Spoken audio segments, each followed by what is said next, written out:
I'm doing this for you, and for Mike too, I guess. Though, I don't think there's much I can do to help him at this point. I suppose I should provide some background information first. I'm a sophomore in a fairly good university in Boston. No, not MIT or Harvard, but one that's still a bit of a chore to get into. My freshman year, I had the option to live in honors housing and decided to roll with it. After all, at least the people would be interesting. Whatever arcane algorithm they used to process roommate requests took in my preferences and spat out the name of my future roommate, Mike. Just another random honors kid from St. Louis. The two of us got along fine for most of freshman year, my enjoyment of Miley Cyrus notwithstanding, so we decided to room together sophomore year as well. Now, Mike had always been a pretty obsessive guy. He tended to bounce around in his interests. One week, he would devour entire series of anime, only to later start watching random online episodes of Mystery Science Theater 3000, and then he began working his way through the archives of the hottest new webcomic. And of course, like any real obsessive, he would keep me posted on his latest craze. I humored him. What else are roommates for? One day earlier this week, he started telling me random scary stories.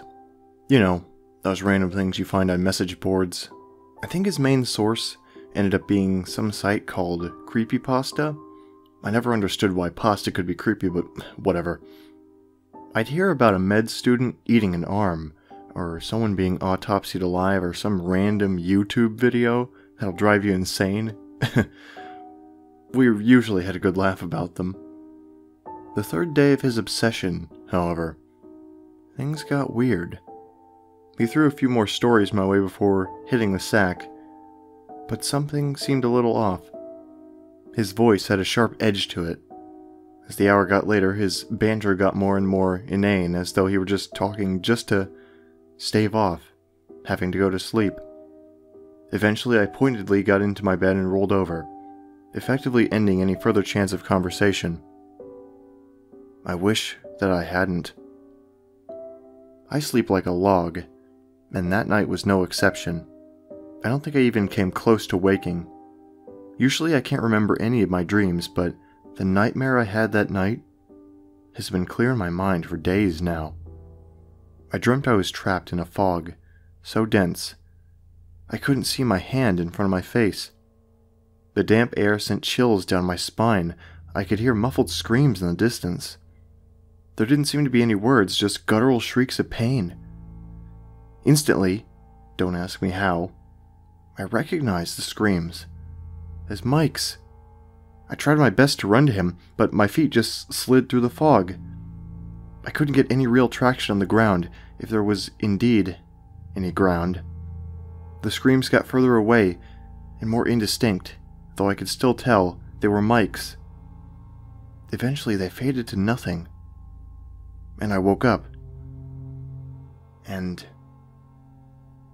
every last trace of Mike was gone from the room. I mean, everything. His laptop, his sheets, the official zombie survival guide poster on the wall, the heap of trash he let accumulate on his half of the windowsill. Everything. A thick layer of dust coated his entire side of the room. Absolutely nothing on my side of the room had been touched, nor had any of his stuff in the bathroom, the kitchen, or the living room of our suite. Only in the bedroom had anything been taken. I couldn't believe it. I prayed that this was a dream. I pinched my elbow until the skin was red, until my fingernails drew blood. When I didn't wake up, I dialed campus security, who quickly brought in the Boston Police Department. I was immediately kicked out of the room so they could go over everything with a fine-toothed comb. I think I must have been in shock. I felt completely numb, like nothing around me really mattered. I left my laptop out in our suite's common room, so I used that to distract myself. Or tried to, at any rate. When I popped open the laptop, however, a Word document stared at me. Its text was the following. I know this is stupid. I can't help but think how much I'll regret this in the morning, but for some reason, I'm genuinely scared, and I feel like this is the only way I can tell someone why. So here it goes. Earlier, I was scouring the net for short horror stories. You know, rituals, tales of scary places, and the like.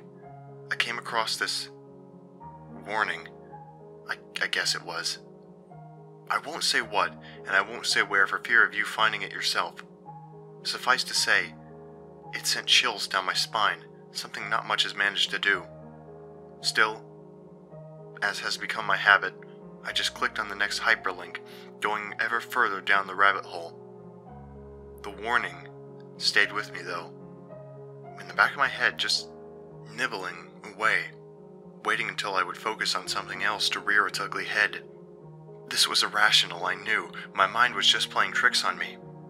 Some ancestral fear had been played upon, some age-old nightmare that was just that, a nightmare. No more, and no less. But that didn't make the fear go away. Only when I looked at the clock to see how long I had until you got back. It had dawned on me. I had passed the time allotted me by the warning to stop what was coming. Any vagueness is out of concern for you, I promise. And then the real anxiety kicked in. My palms started to sweat, and my eyes refused to stay closed for more than a second at a time. All my hair stood on end, and I could feel my heart rate start to increase. Instantly, I knew the warning had been real, and I had failed to heed it. My time was limited. It was about then that you got back from the TV station. I was so glad to see someone else. I can't imagine how I sounded. Finally, someone to fight off the dark with, a companion against the now terrifying night. But clearly you weren't interested. Your yawns were a dead giveaway. You headed to bed. And I, to stave off sleep a little longer, decided to write you this. Do me a favor. If I'm wrong, forget this ever happened. If I'm right, warn them. So that's what I'm doing. I'm warning you. Just be careful.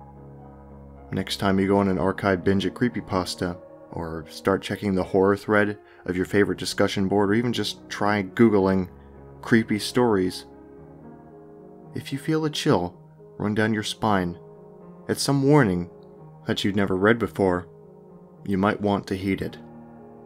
If you decide not to, however, if you just click on your merry way, please, tell Mike. I'm sorry I couldn't get to him in the fog.